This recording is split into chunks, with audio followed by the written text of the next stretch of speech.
Kotaku recently released an article stating that Overwatch 2 is moving away from oddball characters in their new hero philosophy design. They did an interview with the lead concept artist, and he basically explains that they want to make characters that people will have deeper connections with, which then Kotaku gives their opinion that they're moving away from oddball characters like Wrecking Ball or Ramatra. So it's not necessarily coming from Blizzard's mouth directly that Overwatch is directly moving away from oddball heroes such as Wrecking Ball. However, if you look at the heroes that have been released post Overwatch 2, it is the direction they are going with. I mean, we've had one Omnic character and no more animals since Overwatch 2 has came out. Even though I feel like some of the heroes that did come out are more unique. Alari was pretty unique. Venture was unique.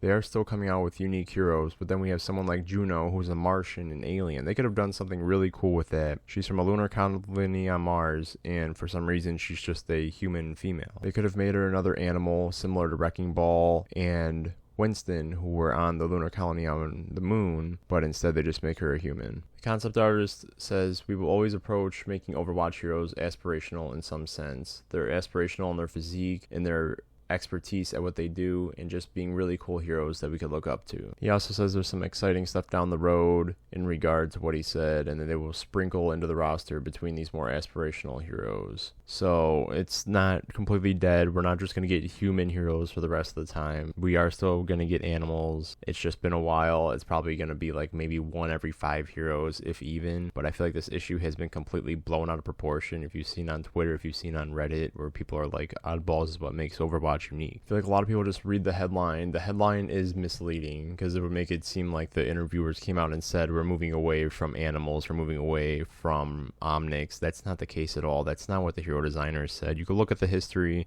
but this is not coming out of directly from Blizzard's mouth. This is just implications of what was said and what has been done, and again, it is not directly from Blizzard. If anything, they kind of confirm that down the line they are still thinking of making heroes that are unique in that sense, that are non-human. It's just, I mean, it's basically confirming what we've been experiencing for the past 3 years, is that, yeah, they're kind of moving away, they're kind of shifting away to more attractive characters, but they're still in the pipeline for, like, future hero releases. Here's to hoping for the Jetpack Cat. It is interesting seeing the concept artist's take on all of this, that aspirational characters and inspiring characters are only human, which is kind of interesting because there's a lot of people who only play Wrecking Ball on Overwatch. Like, out of all the one tricks, who's the one Overwatch character that people play the most and one trick the most and only play Overwatch for that character?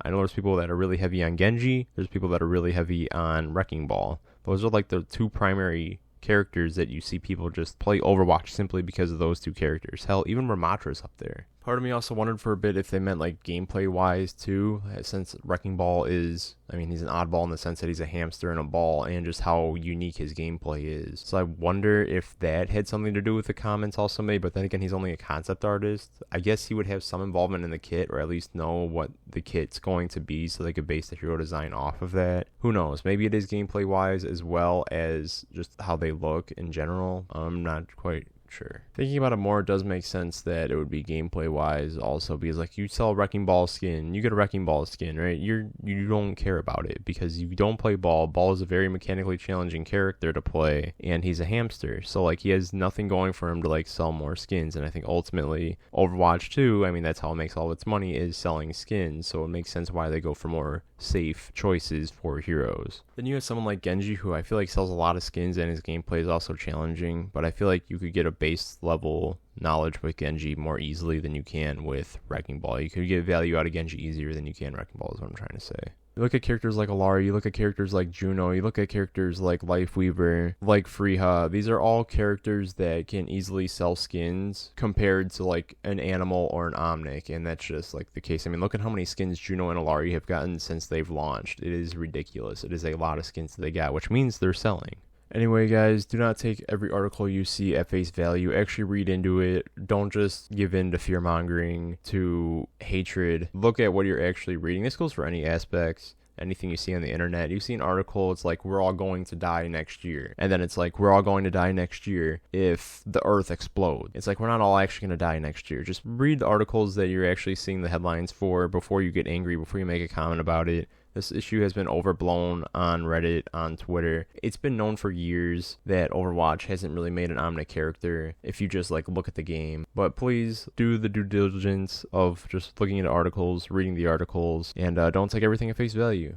Thank you guys for tuning in, and I will see you guys in the next video.